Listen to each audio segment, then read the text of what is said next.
first thought was, why don't you kill yourself? Second thought was, wait a minute. I could divorce my wife, quit my job, try comedy, which is where I do truly believe I belong. And if it works out, great. If it doesn't, hell, I can always kill myself. That's how I got into comedy. Kick back, pour yourself a nice dram of whiskey, and let's settle you in for some low-key conversations on high-performance living. This is Wise Words and Whiskey. Well, Frank, brother, I'm really, really stoked that you're here right now joining me on the show today. And I want to introduce everybody that's hanging out with us to Mr. Frank King. Mr. Frank King is known as the mental health comedian. He was a producer with Jay Leno and The Tonight Show for 20 years. If I make sure that I got that correct. And you've been a speaker and a corporate comedian for over 30 now.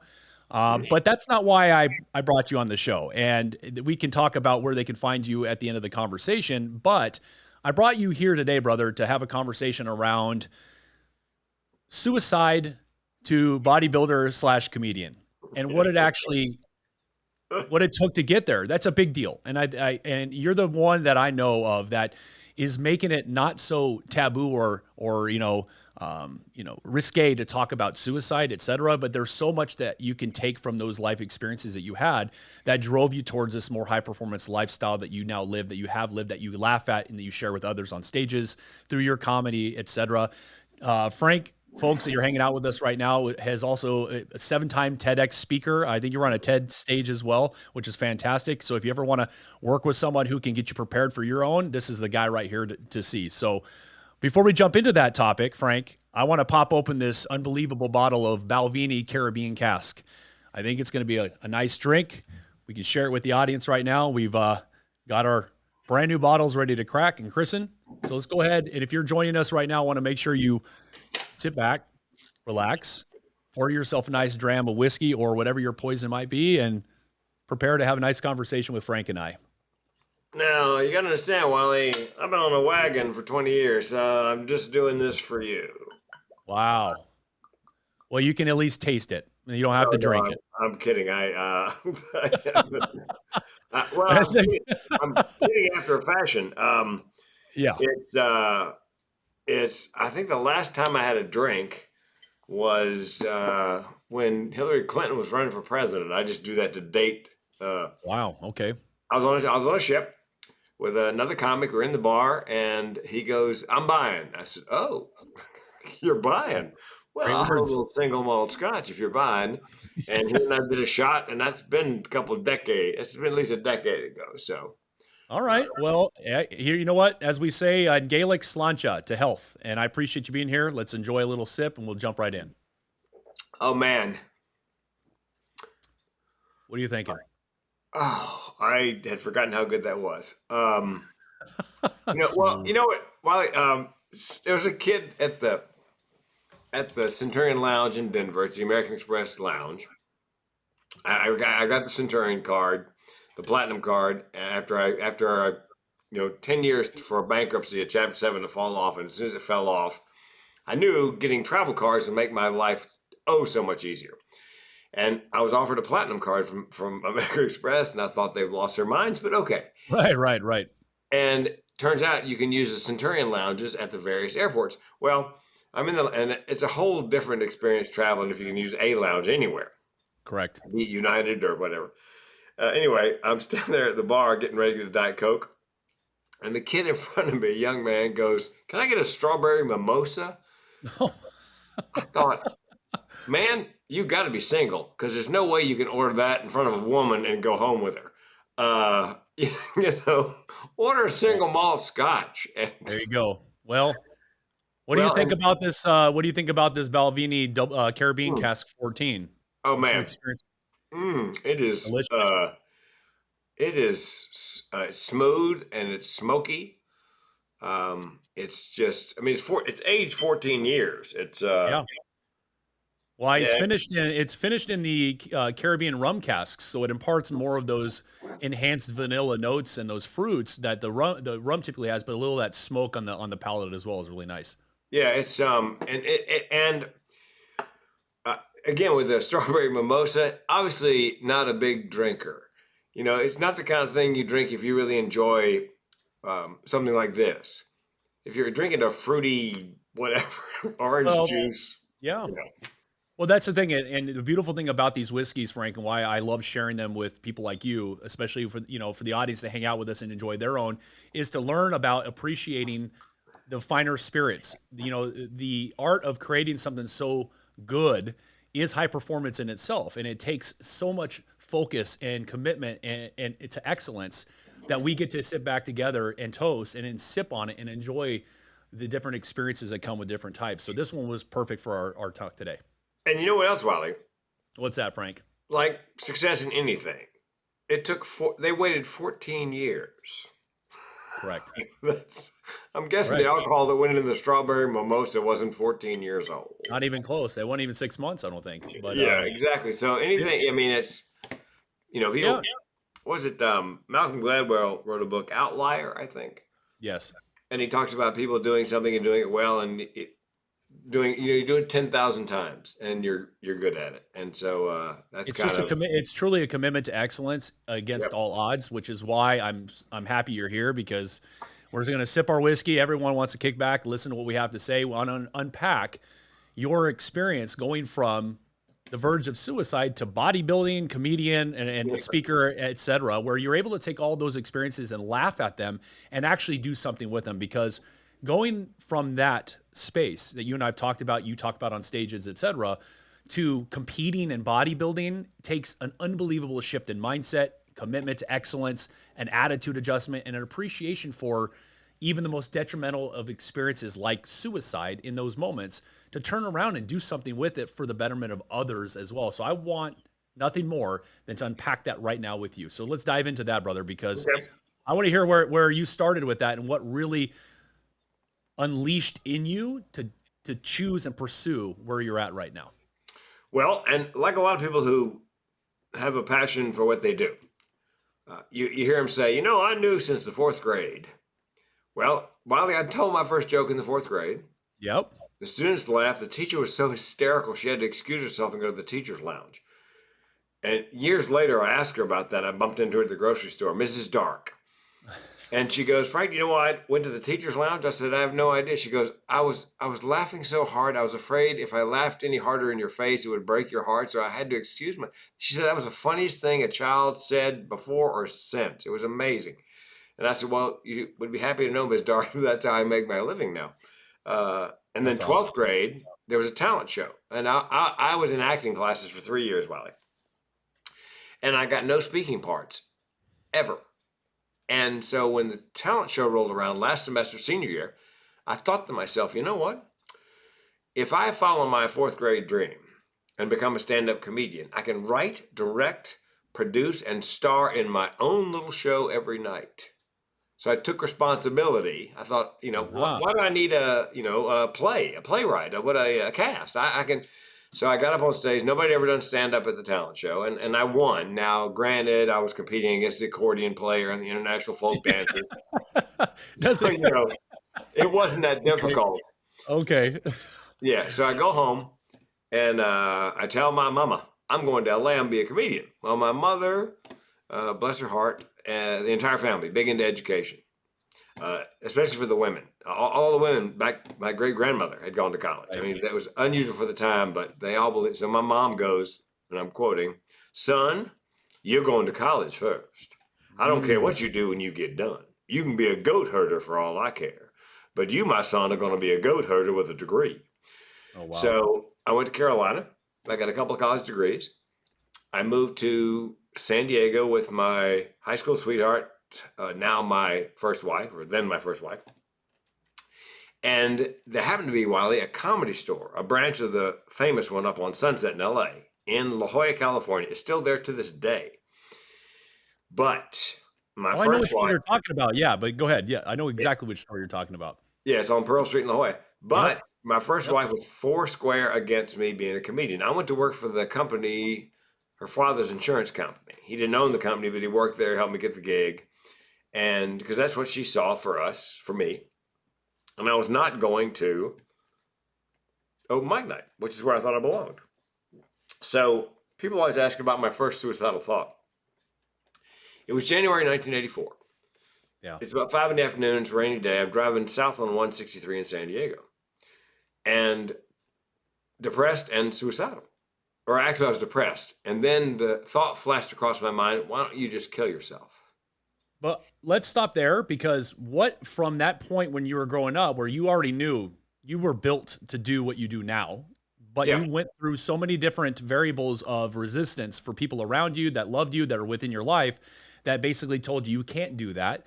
What stimulated that moment of suicide? Something drove that feeling to come about. And I'm Well, curious. it runs in my family. It's called generational depression and suicide. Okay. My grandmother died by suicide. My mother found her. My great aunt died by suicide. My mother and I found her. I don't know if I've told you the story, Right. but and by the way, You did. Yeah. trigger warning for anybody listening. I'm going to cover some disturbing topics. Um, Good. my that's right. I want Shame people on to hear and face these experiences, because there's so much value in them for optimizing their own lives and experiences themselves, so they don't feel like they have to go down the wrong direction. So please. Yeah, well, my mother had found my mother got worried about my grandmother because she knew she was winding down mentally. Drove over to my grandmother's house. My grandmother taking care of everything. She'd written the checks for the bills, dressed the envelopes, stamped them, put them on the kitchen counter. She had closed the windows and doors, blew out the pilot light on the old gas stove, pinned her will to her housecoat so my mother could find it easily, and then sat down at the kitchen table and wrote a suicide note. Which, by the way, when I do my presentations, I put the suicide note up on the screen. Right. And as a surprise to the audience, I don't expect them to read it, and I'm not going to read it. I have a friend in LA who's a voiceover actress who lives with depression, and she said, I'd be honored to voice your grandmother's note. So picture this, Wylie. It's dark in the Yep. theater, Yep. and all of a sudden, this woman's voice comes out of the speakers like from the grave. My dear children, I'm so sorry to leave you. I mean, you can hear the goosebumps pop. So that was 1951. In 1960, I'm 4 years old. My mother can't reach my great aunt, and so she gets worried. So we go over to my great aunt's apartment, let ourselves in, nothing out of place, until we get to the kitchen. And in the kitchen, everything that should have been in the refrigerator, the milk, the butter, the eggs, the cheese, is on the counter. And it back then in 1960, refrigerators didn't have a magnetic strip to hold them closed; they had a latch. Remember those? So if you crawled in and pulled the door to behind you, there's no getting out. And that's what my great aunt had done, unbeknownst to my mother. So my mother, not realizing what had happened. Oh, and by the way, at some point, my great aunt had changed her mind and decided to claw her way out, or tried to. Mm. So my mother reaches over, me holding onto her skirt tail, and opens the refrigerator door. And my great aunt falls out and pins me to the floor. Oof, And we are face to face, and her face is frozen at last moment of horror. man. Now, here's the thing. If you're already hardwired for depression and suicide, as I am, thanks to my family, and you're that close to an actual suicide, Wylie, and I don't think you could get much closer, Right. the chances of you seriously considering suicide later in life go way up. So the I know. I Yeah. didn't. There was not a lot of impact once I stopped screaming at 4. I think I walled it off in my brain because I had no conscious memory of it for the longest time until one of my cousins helpfully reminded me. Yeah, see, the family back then, Molly, people of my mother's generation, they didn't talk about that kind of stuff. No, it was bottled up. Yeah. It's always sucked up. You don't deal with it.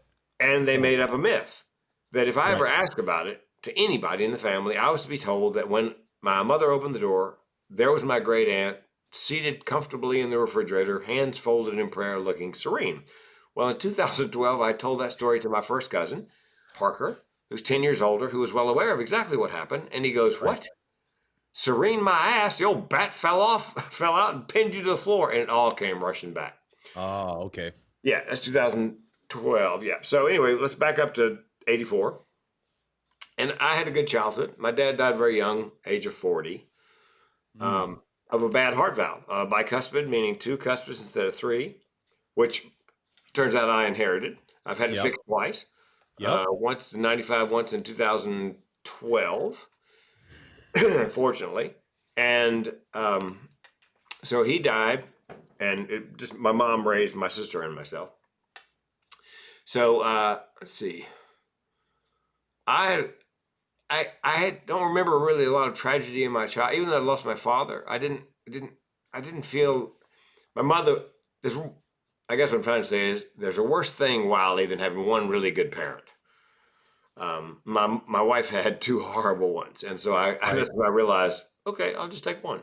Really Well, good. let's take a second, Frank. If I want to just stop quickly in that moment, because what keeps coming up for me, and I want everybody that's hanging out listening, is really grasp what you're talking about. Is you consistently battled and faced not only genetics, inherited stress that your generation after generation, and these experiences continue to show up in these moments of your childhood, growing up, developing, becoming the man you are.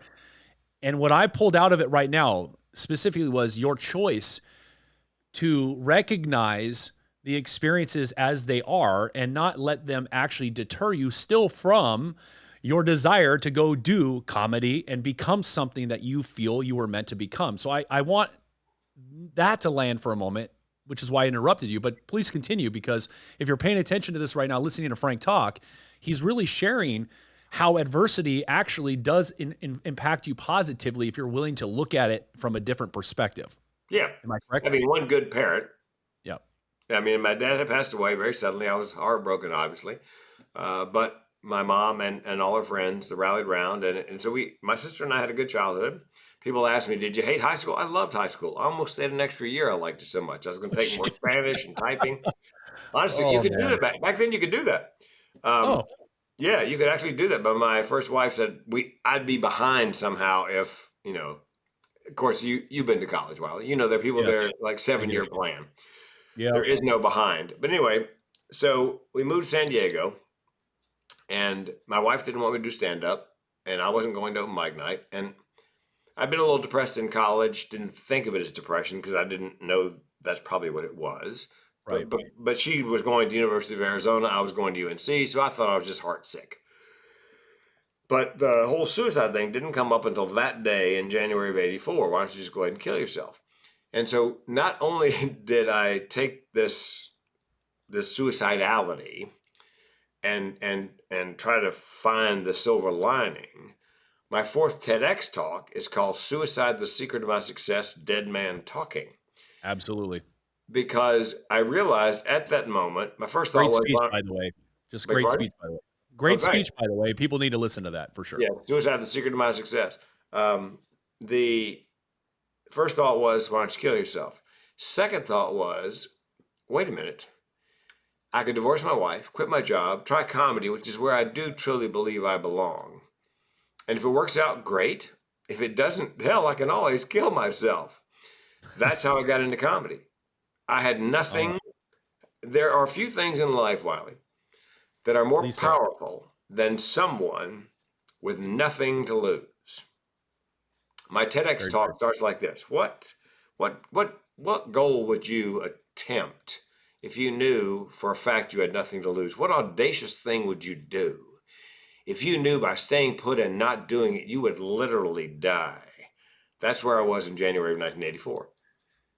And I'm adding to that right now. Again, wise words. Perfect point right now to stop, because we need to take heed to who you are. You are obviously a beacon in life to show people you don't need to be faced with suicide to still have that type of attitude, still have that type of drive, still be willing to embrace life as if you do have nothing to lose and everything to gain. But most people are too comfortable and they don't have that type of stress surrounding them or environment or challenge. So they acquiesce to the ease and the comforts until it is almost too late. And you're obviously like the canary in the coal mine who came in to say, hey, I went through this so that you don't have to. But go ahead. Yes, and I say, most people in that situation, if they were neuronormal or neurotypical, they would be stopped because of the old devil you know versus the devil you don't. Right. A normal person at that moment would think, what if it doesn't work? I'll lose everything. Well, I had nothing to lose. So it became, as I said in my TEDx talk, between the devil I know and the devil I may just meet. There you go. So I told the audience, it's like standing on a cliff, maybe 10 stories up, and there's a beautiful deep lake below you, and there's a wildfire coming up behind you, fast. I mean, you can stand there and get burned alive, or you can take your chances, jump, and Yep. if you hit just right, swim away. I mean, you may die, but you're going to die anyway. Right. Can I give you another aside on the with Please, nothing to just lose? pull all those wise words out, Frank. Please, I love it. This is good. So 2 years ago, past 2 years ago, past September, we had wildfires. And if you live in a wildfire area, there's a three stage alert. One is like level one is get ready. Level two is get set, or it's Right. pack the bags, whatever. Level three is get out and get out now because wildfires move like that. They're fast. So I'm downtown. It's level one. I figure I'm at a doctor's appointment, my cardiologist.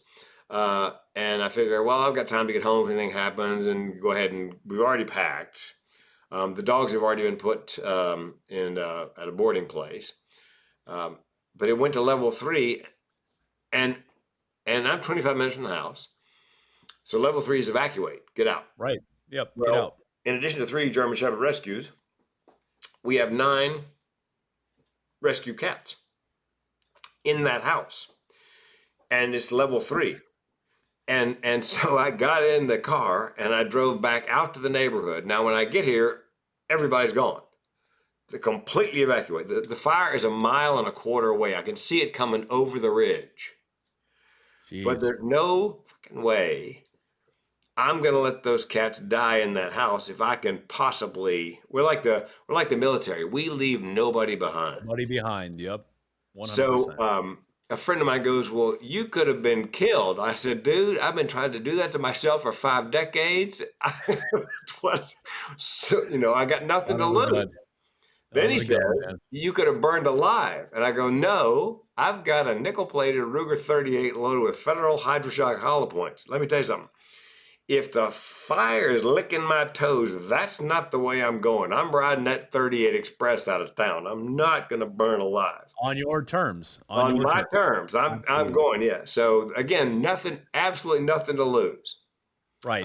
As I made a little video leaving the neighborhood because I wasn't sure I was going to get out. We were going to get out. And I'm saying goodbye to everybody, telling my wife how much I love her and my sister and telling my brother-in-law he's an asshole. And which I've wanted to do for a long time. Yes. And I'm crying. You hear the cats forever. Yeah, exactly. Yeah, cats are meowing. I'm crying. And I really didn't know if we were going to make it out alive. But as luck would have it, we all made it out safely. And the fire actually never got to the house. It came within 1.25 miles. But again. I think that's a key point to even talk about right now is, again, you don't need to be facing these types of fires in your life to do what Frank has done, where it's like, how committed and motivated are you to actually go all out without being faced with nothing to lose? You should be focused on, hey, what can I possibly create and gain, regardless if I have everything to lose or nothing to lose? It's like this element of desire is not driving people enough. It's unfortunate that you're sharing with everybody now and me, and I love hearing it because I've heard these stories. I've listened to your talks. It's fascinating because you have, in the work that I do, is all about putting these people in these environments that are like fires around them. I put them in those intense moments every single day to really erupt and really make them face that predicament of, man, you've got no other direction to go but this way. This is why I'm here. This is why I'm in your life. But you're sharing with people, I did this, I experienced this. What you can take away from our conversation today is you shouldn't have to be put in these predicaments before you start acting on that element of, what do I want to create in my life? How do I want to live my life? What do I want to see happen for my life? Am I willing to do whatever it takes despite my odds, despite what I might be facing? And I love that you are breaking this down for us because it's key. But you don't have to be faced with suicide, fires, etc., to fucking do something about it. You know what I mean? Good Lord. It's like, step up now. Yeah. In an odd way, Wylie, I feel very fortunate that life put me in that corner. I really didn't have a choice. I was going to die anyway. So if you're going to die, why not roll the dice? Why? And I was thinking the other day, looking back, I'm now 65, and look good, man. Yeah, thank you. Somebody goes, "You're going to kill yourself?" And I go, "Well, look, I'm 65. Why rush it?" If I was 35, I might, Different at story. 65, not going to be that long anyway. Right, Um, right. there's the dark humor in suicide. But The fact that you laugh at it, that's the thing, is you can laugh at that instead of it becoming this very somber, depressive moment for you. You yeah, take it, you pull out the good, because we get caught up, Frank, and here's more wise words for people, is we get caught up in this idea that when something is bad or negative, it immediately means we have no other place to go. We don't see the good in anything that is deemed negative in our society. People are in business, people in grow, personal development. When it doesn't feel good, when it doesn't look right, when it doesn't sound right, when it feels awful, something's wrong. They don't consider what is the good that's in this moment. I might be facing a death in my family, but maybe there's a reason why I'm going through this right now and not my mother or my father or my brothers. How come I'm the one that my aunt fell on in this moment? How come I'm the one that has to experience this chaos in this moment? Let me laugh at it to ease that tension within me so I can find the good from it that I can use to better things in my life and outside of me. And that's what I respect about you and why I'm glad you're sharing this story. well, and so in the last recession, um, our business dropped. My business, speaking business, dropped off 80% practically overnight. And Jeez. I had $2,300 house payment. And even though we bought a farm for $600,000, I put half down thinking I'm bulletproof. And we had some rental property with some negative cash flow. And then once the business dropped off, I burned through all the credit cards and credit lines thinking this is going to, turn around. And Yeah, yeah. finally, I took the last $2,500 on a Bank of America credit card, asked the attorneys I knew who's the best bankruptcy attorney in the county. They both named the same woman. So we pulled the plug and filed bankruptcy. Chapter 7, which means you just toss everything in the bucket and walk away. And it was destroying my wife. And that's when I learned, that's as close as I've ever come to suicide. That's when I learned what the barrel of my gun tastes like. And somebody said to me, "What did it taste like?" And I said, "Relief." Relief. Because a lot of people don't understand that suicide is not so much about wanting to kill yourself as it is wanting to end the pain. Right. And they also don't understand that oftentimes a suicide is a selfless act. Looks selfish from the outside looking in, but from the inside looking out, it's called burdensomeness. You feel the world would be better off without you. And I knew, Wylie, because I had $1 million life insurance policy, that my wife would be brokenhearted, but she would no longer be broke. She'd be restored financially. So I was going to kill myself to fix her financially. However, having sold insurance, I knew that I had a 2-year suicide clause. So I called my agent and asked him how long I'd had the policy. And he didn't realize in the beginning why I was asking. He goes, 22 months. And then it hit him. I wasn't just asking how long I'd had the policy. I was asking for permission to pull the trigger. So the next thing out of his mouth was, "And don't do it." Because he'd had this conversation and delivered checks. And he said later, "Frank, when I realized what you were asking, I said a quick prayer and hoped that whatever came out of my mouth next made a difference." And I said, "Graham, in that situation, it didn't matter so much what you said. It was that you said something at all. You stepped out of your comfort zone, took a chance, and followed your heart, and here I am." So There you are. Wylie, I had to wait 60 days to kill myself. But I have an illness, a mental illness called chronic suicidal ideation, which means the option of suicide is always on the menu for me and my tribe as a solution for problems large and small. My car broke down a couple of years ago. I had 3 thoughts, unbidden. 1, get it fixed. 2, buy a new. And 3, I could just kill myself. That's just, I've already made the decision. I I get can kill it. myself. That's the options on the table for you. Yeah, but you're Always. utilizing. Yeah, The upside of telling that story out loud, and I do each time I keynote, and I did when I was at Fort Irwin 2 weeks ago, yeah. Talking to the troops. and also last week when I was at the Joint Base Fort Sam Houston, and Fort Randolph, Fort Sam Houston, and Lackland. And each place I went, there was 1 or 2 people in the audience, soldiers, sailors, airmen, who have chronic suicidal ideation, and they did not know it had a name. They thought they were just some kind of freak and completely alone. Yep. And they come up afterwards, and the relief to find out that there are other people who have this. That's the power of being vulnerable on stage and sharing those stories.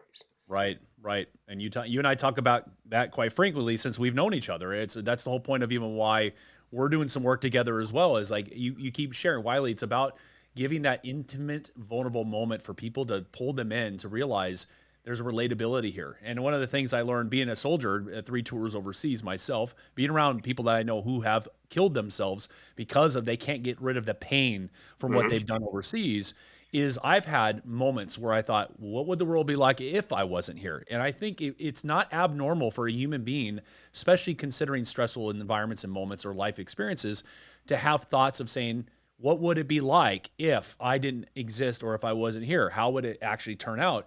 That's not abnormal. But with your suicidal ideation, it's like when there are people out there that don't have someone to relate to, they only go down that rabbit hole towards that negative, ending, if you will. It's not even negative. It's just an ending in a way that maybe they didn't want to. Maybe they weren't ready for. Maybe it's just they needed Frank to stand on stage and say, look, guys, look, it's not abnormal for you to have this. If this is who you are, let's have a conversation. Let's laugh at it. And let's use it as just a piece of the menu for success in our lives, because you can build from this. You can utilize this as a fuel for doing good out in the world, because we all have an inherent desire to do good for others, inherent desire to be better for ourselves. So I'm just calibrating to that right now and sharing that again for people that are listening. Like, it's not too late, no matter what it looks like. You can, in fact, experience these moments and do something good with it and create a positive outcome if you're willing to embrace it. And if you're at your wit's end, then find someone like Frank, connect to, listen to, hear stories, and then open yourself up to that vulnerability as well. Yeah, I got a call yesterday from a woman who found me on YouTube, found my first TED Talk, and where I talk about chronic suicidal ideation. She's been doing some research on it, and it's not in the DSM-5, the Diagnostic and Statistical Manual. I've had clinicians stare at me like Kim Kardashian at the New York Times crossword puzzle when I mention it. They don't know what it is. Yeah. She goes, Frank, I've done all kinds of research. You're the first person I've ever heard say that out loud. There's the benefit of going up on YouTube. Well, and Wylie, when I studied psychology, they would say they would never talked about suicide in that degree that you talk about it. It was unbelievable, where I started talking to other people that I heard that for the first time when I got out of the military. And I thought, what does that mean? I never really went after to learn it, but since meeting you, I've really understood it even more to a certain degree. That really helps. Well, and when I was on base at Fort Irwin in California, if you don't know, this is about 30 minutes off the Freeway 10. Desert. Yeah, in the Mojave Desert, the road just dead ends into, and they call it the world's longest cul-de-sac. Yeah. The psychologist and I were doing a podcast the night before I spoke, and he goes, "Yeah, we're kind of remote," and I go, "Kinda." The only place people come less than here is page 2 Google.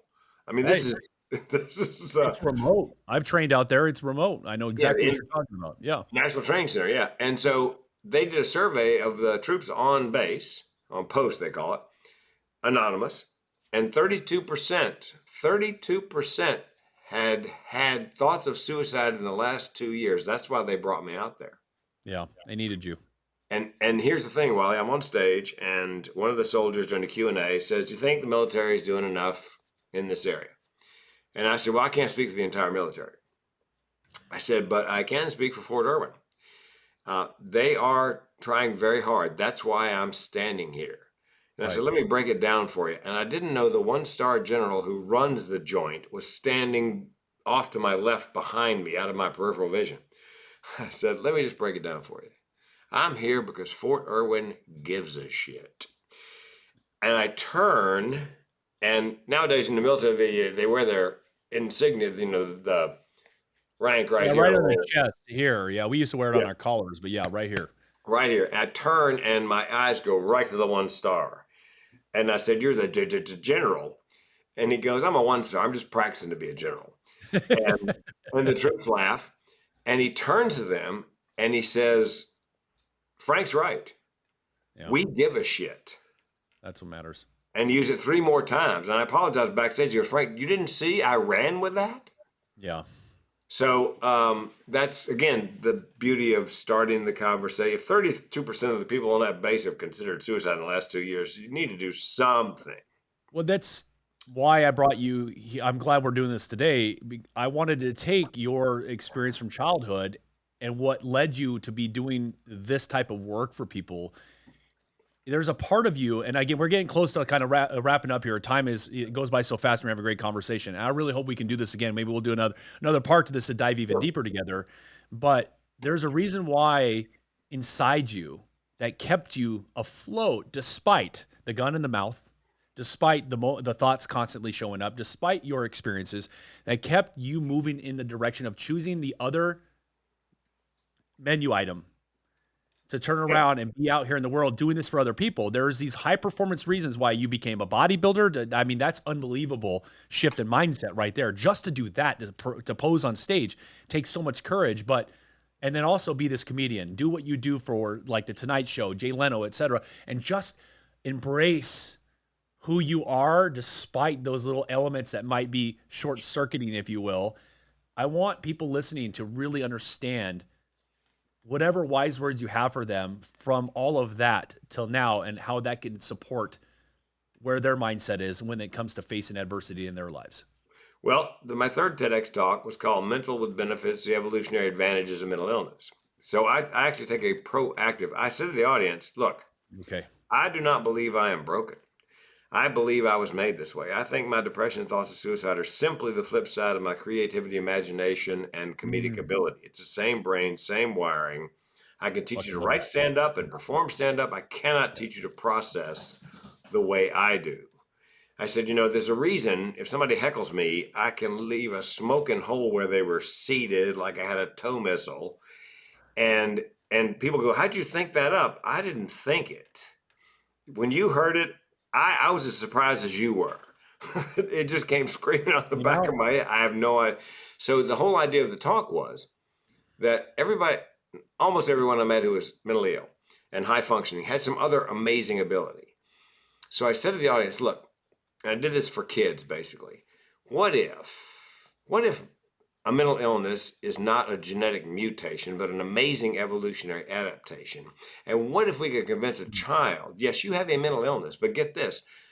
This is probably, you haven't been told this yet. You probably have some mental ableness your peers can't touch. And then I turn to the parents and go, look, treat the mental illness, but wrap your arms around, embrace, and energize whatever it is that they are super good at, and then drive them in a career path. If he has OCD, for God's sakes, accounting, architecture, engineering, where he or she will be paid handsomely for an attention to detail. The IEP should truly be individual education plan should truly be individual. In other words, use those abilities. Don't focus on the disabilities. Let's land that right now for everyone listening. Take a sip of your whiskey and really embrace, cheers, brother, and embrace what he just said, because we're getting ready to wrap up here. But we are so asymmetrically focused on disease and illness. We do not embrace ability and ableness. Huge wise words to take home right now is stop beating yourself up. If you like, I get it. I grew up with an ADD brain, and I shared with someone earlier before you and I got into this conversation that I learned how to manage and balance that because I recognized the creativity in my mind's ability to think 1,000 thoughts at one time. I started to embrace my way in which I organized myself so I can use it for my benefit, which is why I run a successful business, why I'm able to do what I do for powerful people. And I'm able to live a good life without letting this overtake, being perfect in my life and messiness, etc. I've learned to embrace the ableness of ADD. And I love that you share that with parents. You share that with people. Take that with you, everyone. If this is the conclusion of our conversation, Frank, I want everybody to take those wise words. Learn to embrace the other side of what we deem an illness or a disability, because it actually isn't. There's so much value in that. Well, let me give you an action item, as they do on TEDx. They're always big on action items on TEDx. Right. What can the audience take? Please do. I didn't create this. I was taking a class somewhere, somehow, for a friend who needed another student.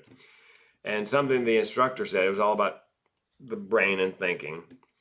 Exercise was, divide your life into decades, 1 to 10, 10 to 20, 20 to 30, how many ever years you've been around, and look in that decade and see if what was the worst thing that happened Right. in that Right. decade, Right. and see if you can't find the silver lining. So my dad died when I was 8 on my birthday, and it was Thanksgiving, Mm. of heart disease. Well, the blessing was when I got older, I was watching out for heart disease. And as soon as I was able to get an echocardiogram, what had been a murmur to my doctors previously, I Yours. realized was a bad heart valve that I was going to have fixed. So by his death by heart disease, I was on top of that.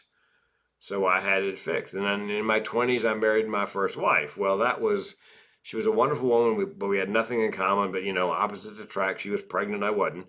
So, but I've Yeah. said many times I would go through the whole marriage, 4 years, 11 months, 19 days, again, because when I met my second wife, whom I've been married to for 35 years, it was 10 seconds either way, and we would not have bumped into each other. So if I had Mm. to go through that marriage again to get to that store at that moment to meet her, I would do it again. That was the blessing in that horrible first marriage, was my second marriage of 35. So I think if people will look back to the decade, figure out what the worst thing had happened to you, and see if there wasn't a blessing or silver lining in there somewhere. Right. And revert back to that, hold on to that, and then pay attention to the next 10 years, the next 5 years, the next 20 years, as life starts to present more of those silver linings for you in those stressful moments as well, right? That's the key takeaway for this conversation. I really appreciate diving into this, man. I know you talk about it happily and without issue, and I look forward to doing it again with you. Please share with people as well. I want to make sure that they link up with you, they follow you, they listen to your speeches, because you speak so well on all these topics. Where can they actually connect with you the most and find where your speeches are? Well, what Wylie didn't tell you was I'm in witness protection. Uh, Of no, course. I know your agents. yeah, no, you can go to Right. the mental health comedian, or the, as we say down south, mental health Yeah. comedian. Right. And if you go there, 2 co-authors and I wrote 4 books on men's mental health. You can download the first one for free. It's an audiobook. I narrate it. But Great. the mental health, if you just type in the mental health comedian, I'll find you. my SEO is good enough. You'll find all kinds of things You that will. I've done. You will. Yeah. Perfect. Yeah, Frank. And you know what? I'm working with Frank too. TED Talk. He's a master of what he does with that. So if you're interested in getting your message out there, absolutely have a conversation with him. He's an amazing guy. Frank, I appreciate you being here, brother. Really. I want to give one more toast to everybody that's been listening and paying attention. Cheers to you, brother. And I look forward to the next conversation. Thank you. Hey man, and let's do the let's do the drinking thing in less than a decade. What do you say? Sounds fantastic to me. Thank you, Frank. Appreciate you being here, brother. We'll talk to you soon. Thanks, Wylie. Yep.